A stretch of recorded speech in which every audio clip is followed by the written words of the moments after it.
I just got done watching Infinity Pool. This is directed and written by Brandon Cronenberg, who returns to Sundance a couple years later after his live directorial debut premiere of Possessor, which I was actually in attendance to watch that movie. And I have a kind of interesting story with this because when I first initially saw Possessor, I was not a fan of it.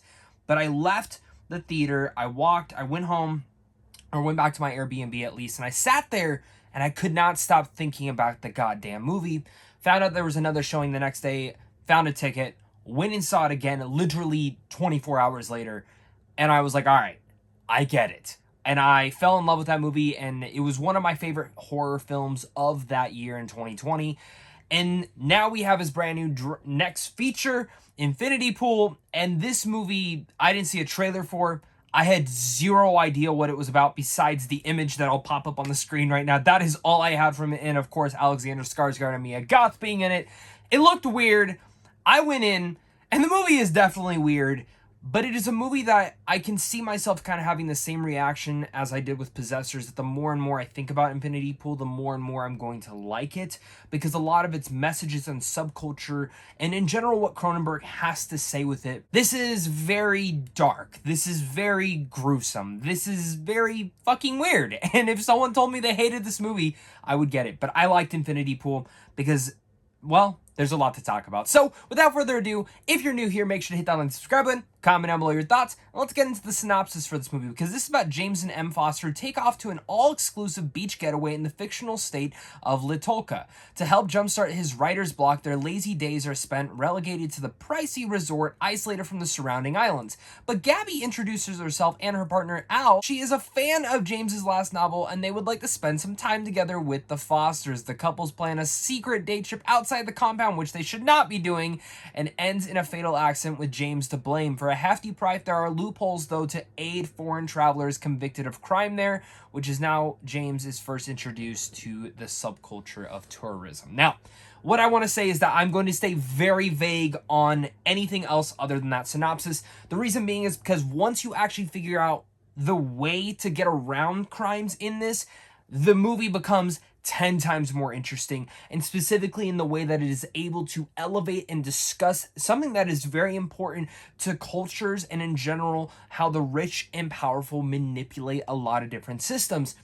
And I found that to be the most powerful and also one of the most interesting aspects of what this movie has to say in its sub-themes and everything surrounding that concept. Because again, the second you find out the concept of this and exactly what it is, I was like, that is incredible. That it ties into the name Infinity Pool is also quite unique. This is a very unique movie, and of course you would expect nothing less than a Cronenberg, because this is a movie that's going to have people hating it, loving it, not understanding it, but maybe kind of enjoying it. And that's something that I kind of found myself, is that I really liked this movie, specifically in everything it has to say.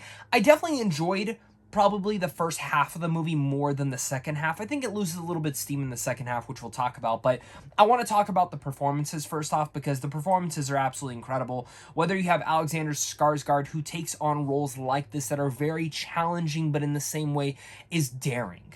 And no matter what, he is daring to do anything possible on the screen, and you see him doing some fucking weird stuff in here. And I mean that. Infinity Pool, I have no idea what version they're going to play in theaters, which is coming out soon, because the version I saw had some pornographic stuff to it. Let's just say that. I mean, Possessor, I still have not seen the cut that it came out. Like, I've only seen the uncut version because that's what played at Sundance. I don't know if I want to watch just the cut version, because the same thing with Infinity Pool is the way that Cronenberg's visual style kind of manipulates and touches into this. It's just, there is some wacky stuff in here. But it's all sceneries in like visuals that it's really hard to take your eyes off the screen, no matter how gory or weird that it gets. And I think that also has to say something about us as viewers and how we, no matter what we are watching, are very engaged with watching that in general. So it's honestly fascinating. But I didn't even get to talk about Mia Goth yet, who we just saw her do X in Pearl, which ever since I saw that movie with Jason Isaacs and directed by Gore Verbinski, I think it's called A Cure for Wellness. That movie When I saw Mia Goth in there, I was like, this girl's gonna be a star. And every role since then, I've believed that she's a star. No matter how classical it is, from Emma to all the weird shit that she does within X, Pearl, and now, of course, this. And this movie, she is, again, the same word that I can use for Alexander Skarsgård is daring. She will do anything on the screen to capture the vision and the director's eye for everything that he wants, and honestly goes in and makes every single sort of concept, no matter how weird and wild it is, believable. Like, that is one thing Mia Goth can be said, and she is tremendous in here. And the way that she uses, in general, not just her emotions, but also the way that she moves and her movements, it's all very seamless into what Cronenberg is trying to develop here. I think the rest of the cast is actually pretty good here. Cleopatra Coleman, it was nice to see the role that they actually kind of put into her, kind of being the person that's like, what are you guys all doing here? This is all insane. And I think it's important to have a role like that, but I wish they would have done a little bit more with her on that. But again, we'll leave that to my issues. And the final thing that I can really talk about without getting into spoilers is, of course, again, the thematics and what Cronenberg was doing here. Visually, I think this movie is stunning. Anytime Brandon Cronenberg wants to direct something, I'm going to be there first day, just like the same thing that I have done with his father. His father, I was very much late on the game. I did not grow up on a lot of his movies, but even if I am not interested in a concept or in general just don't know, like maybe I watch a movie of his and I'm like, that was pretty disappointing. Like Crimes of the Future, I was not a major fan of. That was one of my least favorite films of last year. At least what I can say is visually, it's always stunning, and the world concepts that they always build into their movies are always fascinating to me. And there's some of the reasons that I actually don't mind like being like, okay, maybe I didn't like your last movie, but I'm excited for whatever you're gonna do here. And while I still think Possessor is the stronger movie of the two, I cannot wait to see what he does next after Infinity Pool, because he is a daring, brave director who has a very unique vision, just alongside his father, but at the same time different. And I like that. I like that he's kind of channeling and making his own kind of unique way of horror. And for me, Infinity Pool was less horror than I expected. Like, there's horror elements to it, but it is definitely more sci-fi and has a lot more to say. And again, I'm glad that he's not just leaning into stuff that made his father famous, but as well, I'm glad he didn't just do exactly Possessor again and make this like the White Lotus of terribleness and all this dark descending shit with gore and bloodbaths and everything like that. Because Possessor was a lot of bloodbaths, but it still had a lot to say.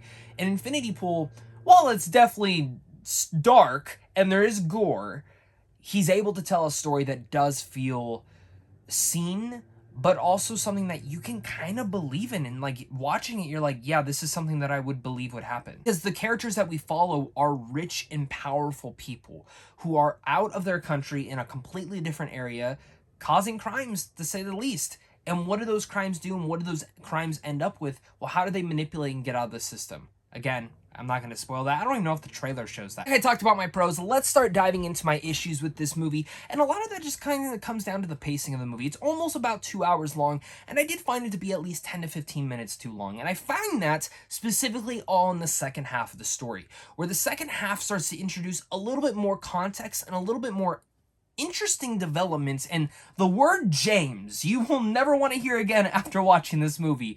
The way that Mia Goth says it is very terrifying, so if you're planning on having a kid and naming him James, don't watch this movie.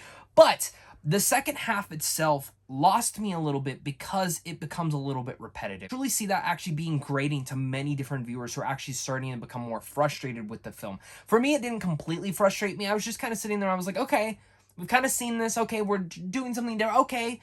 And I just kind of sat there waiting for the next bit of story context to work. Again, probably stuff that I've just missed. Just stuff here that Cronenberg definitely wants us to like look at and study. But I'm also just kind of looking at it at a viewpoint of what the first half had set up, and I'm wishing that the second half could kind of execute that, because it does go into one different particular element towards maybe the last third act, like literally right as the finale's kicking off. And I'm like, this is very interesting. And they kind of backpedal on that.